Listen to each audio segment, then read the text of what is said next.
I should be recording, I think. Yep, it is. All right, guys. Just wanted to explain our offense a little bit. This is the 3 high, 2 low. First, I want to talk about the overall strategy that we're going for here. Really, there's two main things we're trying to do in this offense in terms of where we want to get the ball.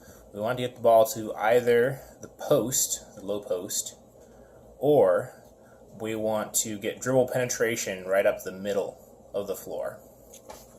You get a ball handler, in other words, get a ball handler in this area right here. And then obviously, a lot of times you get into the middle of the floor, you're going to draw the whole defense. So you're not really looking to score as a ball handler, you're looking more to distribute the ball then at that point once you've got to the middle of the floor. So first I'm going to talk about the post option because it's really, I think, one of the easiest ways we can score it. It's probably the first one we should go to. It's lower energy, and there's less margin for error, I would say. I mean, there's more margin for error, rather. So, okay, I'll have the free throw line here. So, to start the offense off, you're going to have ball handler bring the ball down. Then you're going to have wings. I do want to mention that if the ball handler wants to just dribble straight to the wing, that's fine. We just don't want the ball handler to try to make a move right off the bat, just go straight up the middle or something like that. That's not going to work in this offense. That's going to end very badly. So anyway, we want to get the ball to the wing, either dribble to the wing or pass to the wing. So the ball is going to end up on the wing. We'll say it ends up on the right side. Now I want to mention it's really important that these two posts do not start out in the low post on the blocks. Here's the blocks here. We'll just kind of mark those. We actually want our posts to be in the short corners because if we do get dribble penetration up the middle, if our posts are on the low blocks, they're going to be right in the way. Also, if you do get the ball into the post, we want the other post to stay on the short corner so that his man can't come over and double as easily. It just allows us to spread the floor a lot more. It keeps the middle of the floor a lot more open. So at any rate, let's say the ball goes to this wing. So our first option, the option off the post, is going to be this guy is going to get position here and post up. He can really post up anywhere along here, but ideally you get low post position. You can get up and try the high post also. That's definitely an option. But in this offense, it's not very good spacing wise because then you've got 3 guys really pretty close together if you go all the way up here. So if the ball does go into the post, then we have a couple of different options at this point.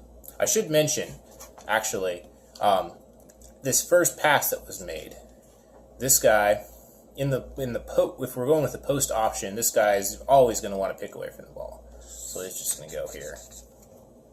And this guy is going to probably roll out to the top most of the time. You can try to sneak in there into the middle. You don't want to overuse that option. So then we're going to just try to get it into the post right here. So say the post gets the ball right here.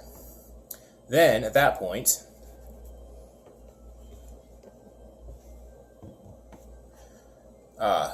he's going to have a couple of different options. The most obvious one, and it should work a ton, honestly, is if he gets the ball here, he's going to draw a double if he's a good scorer. The most obvious double is this guy's man. So this defender, say this is a defender, a lot of times he's just going to drop back and double our post if we have a scoring threat there. In which case the post just kicks it back out for a wide open 3. That should happen multiple times a game. We're gonna have to make them pay if they do that. If they don't do that, if this guy stays put, if this defender stays put, then the double has to come from somewhere else. Another obvious double is going to be this guy's man. So if this defender comes over and doubles our post, then the short corner is going to be wide open. So our post needs to be watching for that double coming. There's 2 other possible. This guy's man or this guy's man could possibly double also. In which case, I mean, as the post player, you just need to be aware of where the double is coming. These guys, I mean, in this offense with this post, I don't think need to have a ton of movement. If your man, sags off, just holler out for the ball and knock down the open shot. If no double comes, then it's up to the post player to score in the post. I think we have a couple guys who can do that, and should get a lot of points that way if they refuse to double. So either way, we got them. And I really think that's all we need to say about the post option. As far as the drive up the middle type option,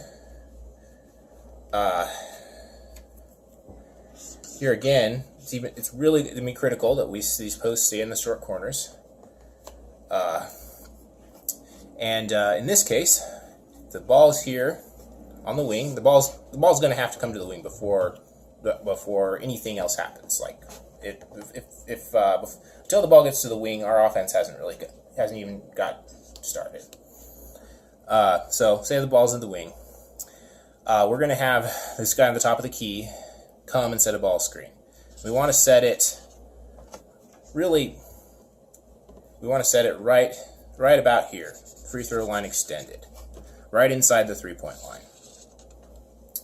So then, as a ball handler, you're going to have to be smart. You're going to have to make a play here. This is classic pick and roll, and you've got a lot of options, a lot of people that could potentially be open here.